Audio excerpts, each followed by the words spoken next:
कोई एक ही व्यक्ति पूजा कर रहा है तो वो ब्राह्मण हो गया, अगर वो कोई शस्त्र उठा रहा है या चारों वर्ण आपके तो वो अंदर है। आपके अंदर है। ये नहीं रहा है, ये हमारे धर्म शास्त्र का हिस्सा नहीं है।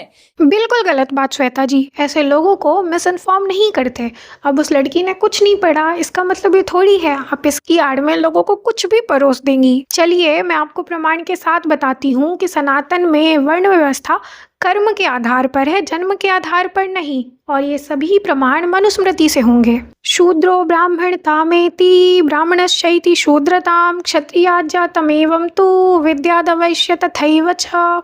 अर्थात जिस शूद्र के गुण कर्म स्वभाव ब्राह्मणों वाले होते हैं वो ब्राह्मण कहलाता है, और जिस ब्राह्मण के गुण कर्म स्वभाव शूद्रों वाले होते हैं वो शूद्र कहलाता है। इसके अतिरिक्त ये सभी श्लोक इस बात की पुष्टि करते हैं कि जब ब्राह्मण अपने लिए निर्धारित कर्म को नहीं करता है तब वो शूद्र बन जाता है, जिससे सिद्ध होता है कि वर्ण व्यवस्था का आधार जन्म नहीं बल्कि कर्म है। इसके अतिरिक्त कुछ और प्रमाण जो कि ये बताते हैं कि मनुस्मृति शूद्रों का कितना सम्मान करती है। अध्याय 3 का 112वां श्लोक कहता है कि जब शूद्र ब्राह्मणों के घर अतिथि रूप में जाएं तब ब्राह्मणों का कर्तव्य है कि वो शूद्रों को भोजन कराएं। अध्याय 2 का 137वां श्लोक कहता है कि बुजुर्ग शूद्र और ब्राह्मण के बीच में से पहला सम्मान बुजुर्ग शूद्र को दिया जाना चाहिए। अध्याय 2 का 213वां श्लोक कहता है कि शूद्रों से उत्तम धर्म की शिक्षा को ग्रहण करना चाहिए। अध्याय 8 का 335वां श्लोक कहता है कि अगर चोरी करने पे शूद्र को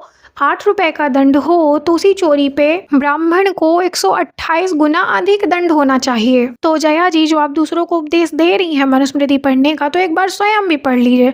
बस अपना पूर्वाग्रह छोड़ के पढ़िएगा और मौलिक मनुस्मृति पढ़िएगा, मिलावटी नहीं।